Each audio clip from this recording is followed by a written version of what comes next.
I was asked by our producer, his name is Yoshua. I was asked him to talk about the union of space. I don't want to just shoot out the Shema Mafurish that he always uses, but he wants to, and soon I'll tell you, but he wants me to talk about the union of that people need space. Now, there's such a thing that this also our producer, Yeshua was Megala to me, that there's such a thing by the Chinese that they call fung-shui. What does it mean, fung-shui? Now, I don't think most of our listeners, I doubt they ever heard of these Chinese words, and if they did, so what does it mean to you? Nothing. It could be the word feng-shui, could be it comes from chai, maybe, because we know, maybe, we know that the Chinese, they probably are from the Bnei Pilagshim Shel Avram, Nosan Avram Matanas Vaishalchem, Mel Yitzchak B'no Bodeno Chai Kedma L'Eretz Kedem. Avram Avinu sent them away to the Far East, it says. And Rashi brings the Gemara that Shem Tuma Mosala. So you see that they have certain powers, spiritual powers that they have, but it comes from the Tzadat Tuma. So they have different chokhmas in the world of the Chinese that some of them have to do with ruchnias. So this is our chokhmah. It seems that this is a chachma by the Chinese called feng-shui, which talks about a person that has to make space. Now, I actually never really read about it. I just heard about it a little bit. And it could be I once saw a small pamphlet on it that it's about how to like set up your house or set up the objects in your house. That there should be a feeling of ravchus, of space, as opposed to clutter, which there's such a thing as clutter, which I think everybody understands that's not a good thing. There's clutter in the mind and there's clutter in the surroundings. And it has an influence one on the other. And when your surroundings is cluttered, there's a certain influence on the person which is not good. You don't feel it directly. But let's say it comes a time, I think by everybody in their houses, it comes a certain time. By Yidden it's Shchiach on Erev Pesach, but to clean out. But it doesn't. It happens sometimes during the year also, especially women. They always. There's some women that are always cleaning up, but even those that not. But there's every once in a while they feel like emptying out. Actually we're gonna soon learn Koheles in the next Shabbos after this. And Koheles talks about the Chof Ches Itim, the 28th time, 14 and 14. There's a time for everything, Koheles says. And among the things that he mentions is Eis Lahashlich Avonim, Eis Kenos Avonim. There's a time to, and it could be, it means there's a time to throw away and a time to gather. A person has to have this seichel. You can't always be gathering. There's a machla. I feel that a little bit. I think everybody has it to a certain degree.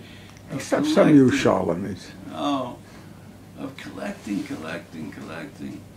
Like you see something. Oh, I feel it. Sometimes I go by a garbage can and I see a piece of furniture that was thrown out. And right away, especially the last few years that I've been living alone, right away my mind starts working and say, oh, maybe I could do something with that. Maybe I could take it. Maybe I should do something. In fact, just tonight I saw a plastic box like that, like a drawer, a plastic drawer that was thrown out. So I took it and I put it. I did something with it. But right away, this thought, it's not such a healthy thought, I would say. Although there are revachim, there are gains from it. Like you see this shelf on top over here, where this farmer, this shelf I picked up next to a garbage can. I brought it into the house. Maybe you could show the olam what it looks like. The top shelf over here, it's not part of this aron. It's not part of these. It came from a garbage can, from next to a garbage can. And I thought, what can I do with it? And here you see I did something with it. I thought it's like Bal Tashri. There's a feeling, even though it's not my Bal Tashri, somebody else made the Bal Tashri. I'm not mechur. There's no din hashavas haveda on such a thing. But yet they have such a feeling, chaval, it should just get thrown out. And then I found I did something with it. Anyway, this is a yetzar of collecting, of picking things up, and then of saving things. And that's called and you see that I gained something from it. But on the other hand, you have to be careful not to go to extremes. In this especially, because it could be there's a strong tendency towards it by some people to keep saving and saving and saving. Like Lamasha, there's once a time that every toilet paper roll, after it finished, I saved it, put it someplace, until it got piled up. Then I thought, now what? What for? Now, who knows? Maybe we'll find what to do with it. We should know the earthy people have a tendency, people with mazel on them have a tendency to, that's one of their yetzaras, to be collectors. Oh. And until it came a point, I said, I don't know what to do with this, and then I threw them out. But a few of them, but listen to this. There's once a time that my mailbox was locked, and the key broke inside, downstairs here. Now, how am I going to get open? So what did I do? I did something smart. I took some of these toilet paper rolls and I squeezed them together, put rubber bands around them, and threw them all into the mailbox. So then, if a letter comes, it'll be high enough, I'll be able to stick in my finger and take it out. It won't fall all the way down to the bottom.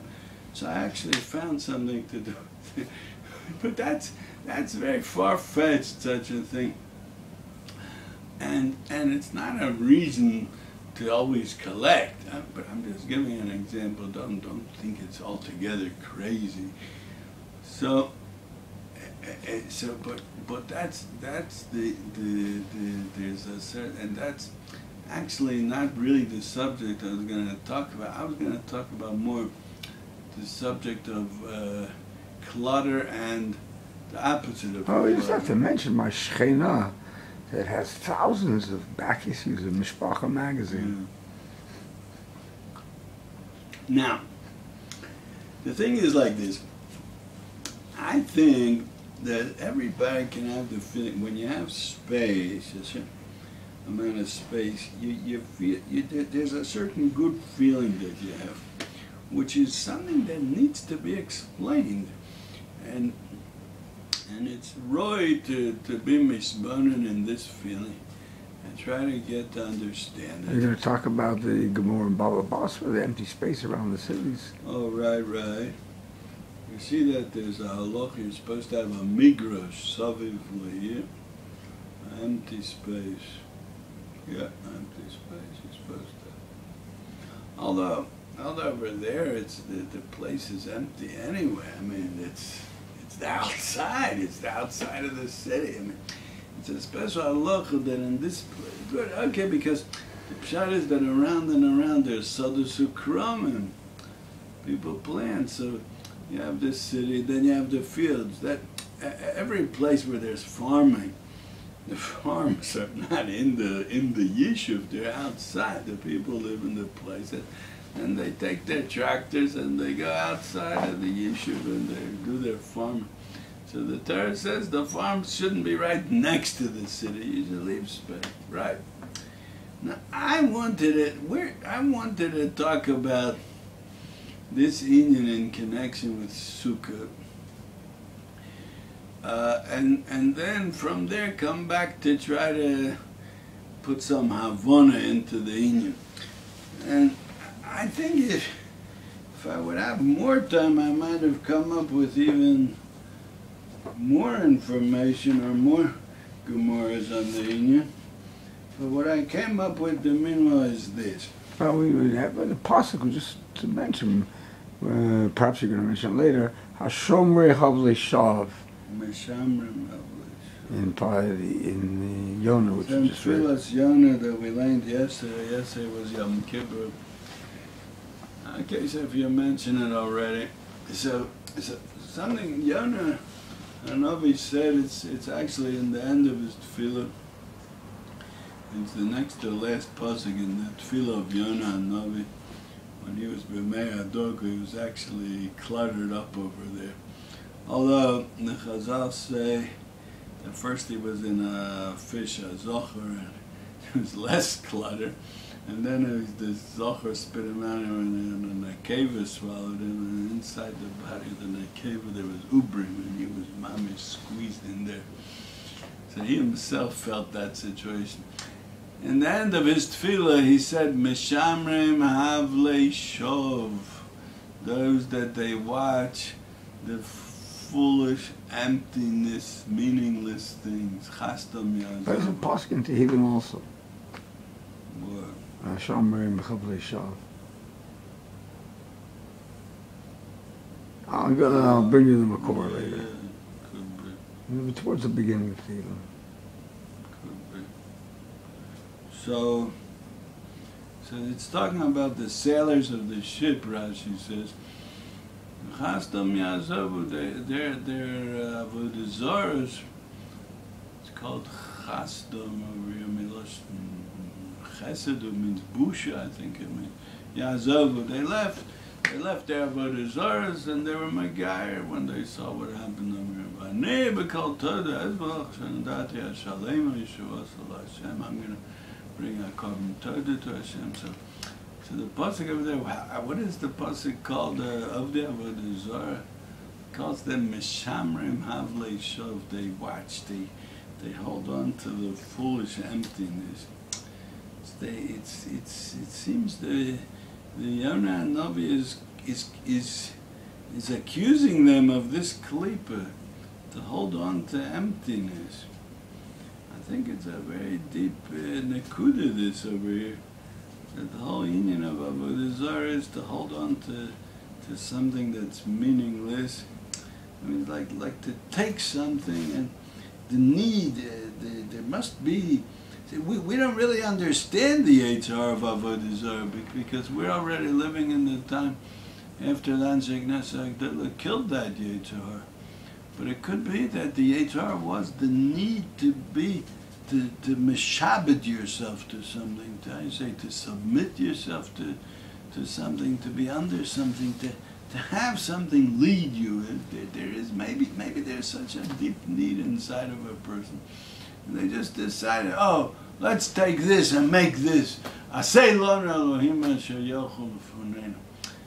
Holding on to something meaningless for a reason, actually, not for a meaningless reason, but it's the holding on to it is the. Okay, I think in this nekuda we could talk a lot.